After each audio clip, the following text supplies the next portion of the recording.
Hi, this is Stevie, and I hope you're fine. So, today the topic that I'm going to talk is going to be a little controversial, but I think it is quite relevant in today's times. It is all about relationship, marriage, divorce, and whatnot. So, the context of this topic is that I've been reading recently about different kinds of relationships that is existing in our life, and how each of the relationship can affect our psyche, and why it is important that we nurture good quality relationships in order to lead a happy and a fulfilled life. I'm not a relationship coach or anybody like that. Probably at this point, no, not yet. Maybe in future. But there are certain concepts which I feel is quite relevant, considering the change or the transformation that we human beings have undergone, or rather, as a human species, have evolved. The typical example is that of the concept of marriage. So, I feel, or rather, I think that the whole concept of marriage in the traditional sense is getting outdated. Yes, it is a little controversial statement, especially in the Indian context and culture, where we believe that we have to get married to one person and be with that person for the lifelong. And whatever happens, it's like you are bonded for life, and that's the kind of culture that we have been brought up. But I think, especially considering the fact that uh, one half of the species, which is the women, have evolved in their life, or rather gained a lot of power in these days. The whole concept of the traditional structure of marriage needs to be, it needs to undergo some kind of a rethinking. Um, I think, I was reading somewhere that the whole concept of marriage these days have been, it got shaped because of our belief, a marriage, or for that matter, any love relationship. It got shaped up with the concept that, fairy tales or movies or, such kind of narratives talk about the love, the ultimate love, the soulmate, or probably the love after which, you fall in love with one person and then it's like you spend the entire life with that person. So those kinds of narratives have been actually shaping our minds for into assuming or into thinking that if you got married to one person, it simply means that you have to live with that person forever, whatever kind of person that is. Again, if you look at little more history of human beings, I think again, uh, as a species, when we were hunter-gatherers, it simply meant that the women had to probably stay back, take care of the children and kids while the men went for hunting. And in order to have some kind of a system in that kind of living, they started forming smaller units of families. Even in those days, there has been evidence that a woman used to have multiple partners, or a man used to have multiple partners.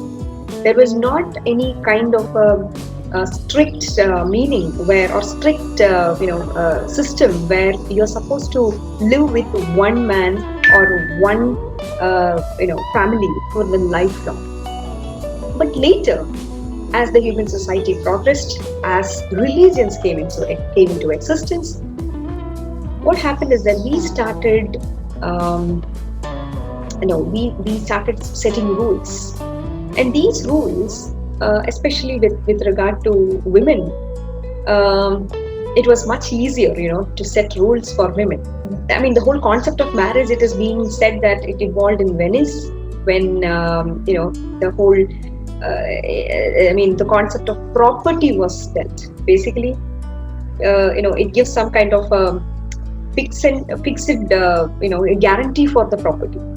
For example, if you have multiple partners, your property may get diluted to so many people. So instead, if you are a baron, if you have so much of rich wealth, you wouldn't want that wealth to get dispersed. So the whole concept of marriage came into being, wherein, okay, so you are a rich person, and there is someone else who is equally rich. You get married, both the properties stay within the family. So this is how probably the concept of marriage came into being. In Indian culture also, the concept of marriage has been there for ever since, for ages and centuries. However, in those contexts, the whole it is more like a transfer of property, transfer of not just the physical property, but also the woman actually getting transferred in the name of marriage. Despite this outer look of what marriage is all about, there were deeper meaning or deeper philosophical meanings that was attributed, especially in the Indian context of marriage. But unfortunately, those deeper philosophical meanings of equality primarily were probably lost in the way due to, as I said earlier, the way human beings changed and evolved, and religion as well as patriarchy came into existence, or rather came into force. So my topic for today, as I said, it's a little controversial for the fact that I'm going to say this statement. I already said that statement. Let me repeat it once again. The whole concept of marriage is outdated for the century. So how do we change this? Let's look at this. Two people, when they are living together, when they enter into a marriage or a partnership, realize that probably their values, their outlooks, their purpose in life, or their goals or their vision, whatever you call it, it is not matching. And after some time, you feel that you are not evolving or growing as a person. At that time, you feel saturated. You feel that you are done with that relationship. It could be many reasons. Of course, violence or patriarchal mindsets or lack of freedom or lack of trust, lack of open communication, commitment. These are all things that probably can affect a relationship. But what do most of the people do? Just because you are married, just because you tied that knot, just because you believe in the so-called lifelong relationship, you believe in the so-called soulmate who is born for who is there for you the entire life, you continue in that relationship even if you do not grow or evolve or flourish in that relationship. Don't you think it's time to reconsider this concept of marriage and lifelong relationship? I know I'll be hearing a lot of flack for this, but if you are facing a traumatic relationship, if you feel that that relationship doesn't serve the purpose, or rather, forget serving purpose. I would call it, if that relationship doesn't help you grow and evolve as a person, then it's time to take a break from that relationship. And there is nothing wrong with it. Because as far as the spiritual part of our life or our soul exists, we are all here for a purpose. We are all here for fulfilling our life. And a relationship is just one aspect of it. A relationship is not the entire part of your life. Relationships add value to your life. It shouldn't take away your life and your life's purpose. So if you're having a bad relationship, you're not able to evolve as a human being, you are not able to perform your truest full potential, then of course you are in a wrong relationship. You are not just in a wrong relationship with the person, but in a wrong relationship with yourself. And that's the point which I'm trying to. There is a book which I recommend highly. It is by Gary Zukav. In this book, he talks about spiritual partnership. It is a book on gaining the authentic power. Okay, it's a brilliant book. In fact, after reading that only, my whole concept of marriage has transformed, I should say, because the traditional way of finding a partner and getting married, giving birth to children, and then leading a life, it will all suck after you read this book. Because you realize that a partnership between two people has to be on equals.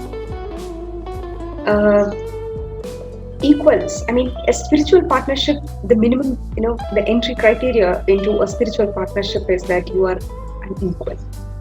If you are not on an equality, or if you are not equal, you would be feeling inferior or superior, which doesn't serve the purpose of a spiritual partnership. A spiritual partnership is such that you grow and evolve as a person in this partnership.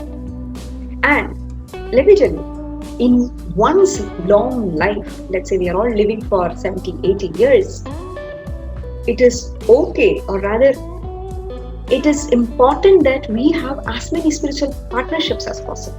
And this spiritual partnership doesn't mean that you have partnership only with a man, or in terms of the so-called marriage, or the progeny, or making kids and nurturing the family. No.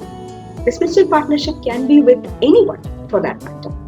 If you feel that spiritual partnership can bring in or can provide you a nourishment for your mental, physical, intellectual, all kinds of growth, then we can call it as a spiritual partnership. In spiritual partnership, there is some kind of a connect between the two souls, and they have a purpose to be together. And the most interesting and the most attractive part of a spiritual partnership is that you can end a spiritual partnership at any time without feeling bad about it, because you know that partnership has served the purpose in your life. You realize that person or that particular relationship has actually helped you grow in some way, not just you, but both of you, both the people who are in a spiritual partnership. The spiritual partnership may involve a romantic partnership or a romantic relationship, but that's not a criteria. It could be other kinds of relationships. Well, engaging or getting into a spiritual partnership is a very, very interesting exercise in our life. And most of us do it consciously or unconsciously. But guess what? Not many people have that deep connection with people or enter into a spiritual partnership for a long duration. And it's okay, as I said earlier. We may have people coming into our life for a brief period of time and then leaving our life after some time. It's okay.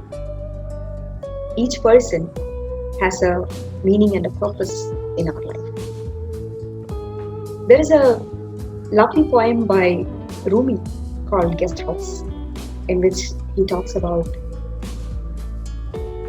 any person who comes into our life, to treat them as a guest, even if they bring a lot of suffering into your life.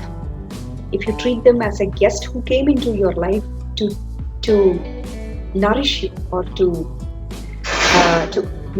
give you something, to help you learn a new lesson, I think it's a brilliant outlook for your life. All right, so with that, I'll conclude today's episode. These are all thought process which I'm studying more and more. I'll come up with more and more knowledge, as well as learning or sharing of my learnings with you people. As I said, marriage is not the only soul relationship that you can have in your life. You can have n number of soul partnerships. Those relationships are what will make your life more beautiful and amazing.